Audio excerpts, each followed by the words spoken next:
السلام علیکم ورحمۃ اللہ وبرکاتہ۔ الفاظ کی وضاحت، آیت نمبر 183 سے 188 تک، آیت 183 سے 188 تک۔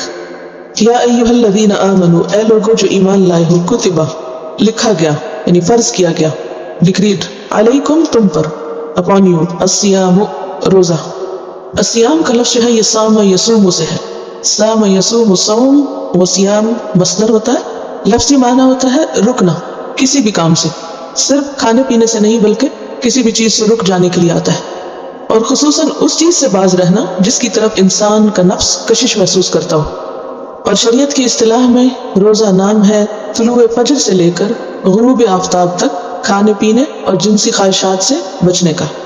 کما جیسا کہ، کتبہ لکھا گیا یعنی فرض کیا گیا، علی اوپر، الذین ان لوگوں کے، من قبلکم جو تم سے پہلے تھے، لعلکم تاکہ تم، تتقون تم تقوی اختیار کرو، متقی بن جاؤ، اتقا یتقی اتقاء، ایامن اس میں صومو محذوف ہے یعنی روزے رکھو ایامن کچھ دنوں کے، اور ایام جمع ہے کس کی؟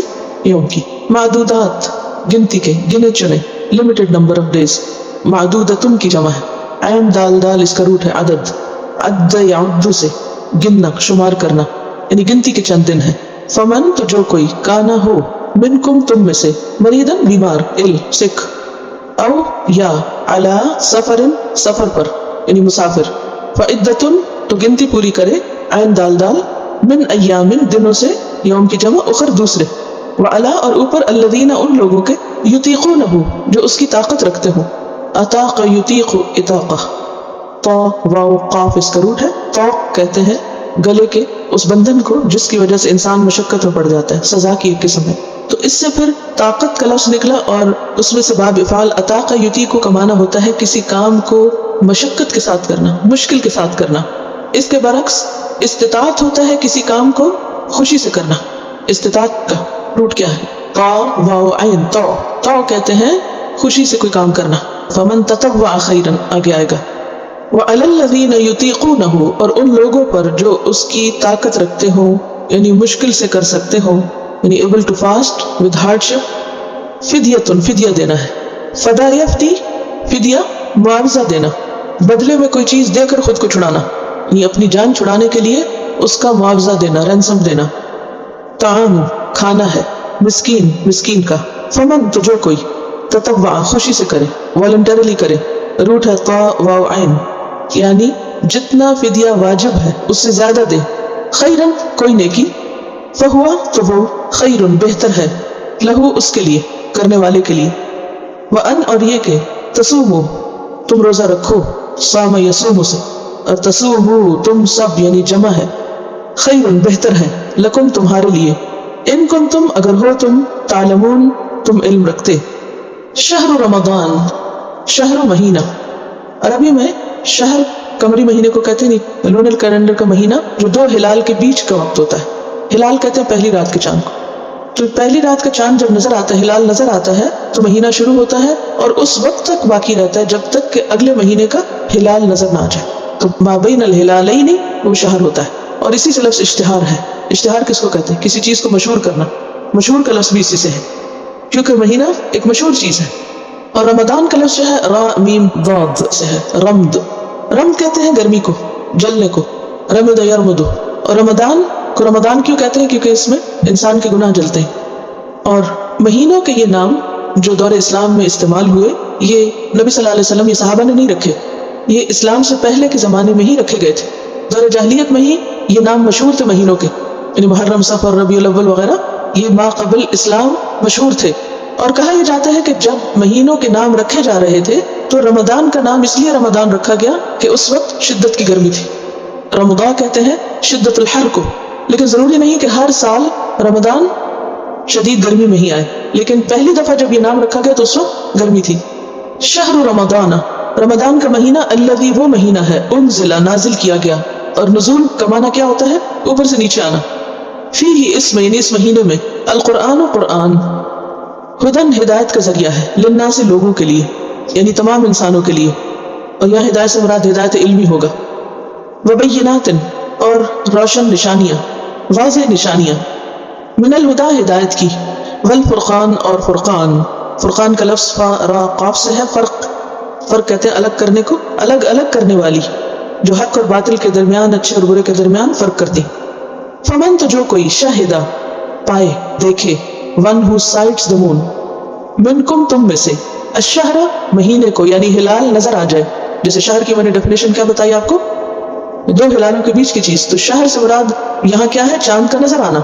فلیصمہ تو چاہیے کہ اس میں روزے رکھے. ومن کانا اور جو کوئی ہو، مریضاً بیمار، او یا علی اوپر، سفرن سفر کے یعنی ٹریول کر رہا ہو، فعدتن تو گنتی پوری کرے، من ایام اخر دوسرے دنوں سے. پھر ریپیٹیشن پیچھے ہو چکا. یرید اللہ اللہ چاہتا ہے، بکم تمہارے لیے، الیسر آسانی، ایز سہولت، ولا یرید اور نہیں چاہتا، بکم تمہارے لیے، العسر تنگی سختی ہارڈ شپ. ولتکملوا العدۃ اور تاکہ تم مکمل کرو گنتی کو. تکملو کاف میم لام اس کا روٹ نظر آ رہا ہے. اکمل یکملو اکمال مکمل کرنا، اور یہاں مراد ہے رمضان کے روزوں کی گنتی مکمل کرنا. العدۃ گنتی یعنی لمیٹڈ پیریڈ جو گنا گیا ہو. ولتکبروا اللہ اور تاکہ تم بڑائی بیان کرو اللہ کی، علی اوپر، ما جو ہداکم اس نے ہدایت دی تم کو، ولعلکم اور تاکہ تم تشکرون تم شکر ادا کرو یعنی گریٹفل ہو اللہ کے. وَإِذَا اور جب سألک سأل سوال کرے، کہا تجھ سے مراد ہے محمد صلی اللہ علیہ وسلم. اذا سألک عبادی جب سوال کرے تجھ سے میرے بندے، انی میرے بارے میں، اور عباد عبد کی جمع ہے، اسی سے عبادت کا لفظ نکلا ہے، اور یہاں مراد خاص مومن بندے ہیں. فإنی تو بے شک میں، قریب ہوں، اجیب میں جواب دیتا ہوں. اجاب یجیب اجابہ قبول کرنے جواب دینے کے معنوں میں آتا ہے، رسپونڈ کرنا. دعوتا پکار دعا مراد ہے. الداعی پکارنے والے کی، سپلیکینٹ جو پکار رہا ہو، جو مانگ رہا ہو. یہ اصل میں تھا داعی یا کے ساتھ، تو اختصار کے لیے یا حذف کر دی گئی. اذا دعانی جب بھی وہ مجھے پکارتا ہے. فلیستجیبوا لی پس چاہیے کہ وہ جواب دے مجھے. استجابہ یستجیب استجابہ جواب مانگنا، اور یہاں مراد ہے کہ میں جو حکم ان کو دوں وہ اس حکم پر لبیک کہیں، اس کا جواب دیں یعنی وہ کر کے دکھائیں. وَلْيُؤْمِنُوا بِي اور چاہیے کہ وہ ایمان لائیں مجھ پر. بلیو ان می، یؤمنو آمن یؤمن ایمان سے، یؤمنو جمع کے لیے آیا ہے، اور بی مجھ پر یعنی بلیو ان می اعتماد اور یقین کریں. لعلہم تاکہ وہ، یرشدون وہ ہدایت پا سکیں. کیا روٹ ہے اس کا؟ راشین دال رشد. احل حلال کیا گیا، احل یحل احلال حلال کرنا، ٹو میک پرمیسیبل. لکم تمہارے لیے، لیلتا راتوں کو، الصیامی روزے کی یعنی رمضان کی راتیں مراد ہے. الرفث جانا، الی نسائکم تمہارے عورتوں کی طرف یعنی سیکشل ریلیشن کے لیے جانا. اور رفث جو ہے رفث یرفث سے ہے، اس میں گفتگو بھی آتی ہے اور اس کے ساتھ ساتھ فزیکل ریلیشن شپ بھی. ہن وہ، لباس لباس ہے، کلودنگ ہے، لکم تمہارے لیے، وانتم اور تم، لباس لباس ہو، لہن ان کے لیے. علم اللہ جان لیا اللہ نے، انکم بے شک تم، کنتم تھے تم، تختانون تم خیانت کر رہے. اختان یختان اختیان، اس کے دو مصدر ہوتے ہیں، ایک ہوتا ہے خیانت اور ایک ہوتا ہے اختان. اختان ہے یہ زیادہ مبالغہ ہے اس میں خیانت سے. مبالغہ کس کو کہتے ہیں؟ بڑھا کے بات کرنا. یعنی خیانت کا جو روٹ ہے بیسیکلی وہ ہے خون، اور خون کہتے ہیں کمی کرنے کو. تو تختانون خیانت کرنا، اور خیانت بیسیکلی کیا ہوتا ہے؟ کسی کے حق میں کمی کرنا، اپنی ڈیوٹی میں کمی کرنا، کسی کی رائٹ میں کمی کرنا، کسی کی سپرد کی امانت میں کمی کرنا. بیسیکلی ٹو ڈیسیو کے معنوں میں آ رہا ہے. لیکن خیانت کیوں نہیں کہا کہ تم خیانت کر رہے تھے؟ ترجمے میں تم خیانت کا لفظ بولتے ہیں، لیکن جس کا مصدر وہ خیانت نہیں بننا، جو زیادہ مبالغے کے لیے، زیادہ شدت کے لیے آ رہا ہے. انفسکم اپنے آپ سے، خود سے، اپنے نفسوں سے. فتاب علیکم تو وہ مہربان ہوا تم پر. وعفا عنکم اور اس نے معاف کر دیا تم کو، درگزر کیا تم سے. فالآن یہ اصل میں فا اور الآن، الآن ہے اب کے لیے. پس اب باشروہن ان سے مباشرت کرو. باشرہ یباشر مباشرہ کا لفظ جو ہے یہ بشرہ سے ہے. بشرہ اسی سے لفظ بشر بھی انسان کے لیے آتا ہے. بشرہ ہا کے ساتھ اس کا معنی ہوتا ہے کھال، سکن. بشرہ کا کیا معنی ہے؟ سکن. تو انسان کے جسم پر بال نہیں ہوتے، سکن ہوتے. بال ہوتے ہیں تو بہت تھوڑے ہوتے ہیں جیسے جانوروں کے برعکس. تو باشرہ کا معنی ہوتا ہے سکن کے ساتھ سکن ملانا، ایک دوسرے کے ساتھ جسم ملانا. وابتغوا اور تلاش کرو، ما جو کتب اللہ لکم لکھ دیا اللہ نے تمہارے لیے. وکلوا اور کھاؤ، ایٹ. واشربوا اور پیو، ڈرنک. حتی یہاں تک کہ انٹل یتبین ظاہر ہو جائے، لکم تمہارے لیے یعنی ڈسٹنکٹ ہو جائے، الخیط الابید سفید دھاگا، وائٹ تھریڈ، من الخیط الاسود سیاہ دھاگے سے، من الفجر فجر کے وقت. ثم پھر اتمو تم پورا کرو،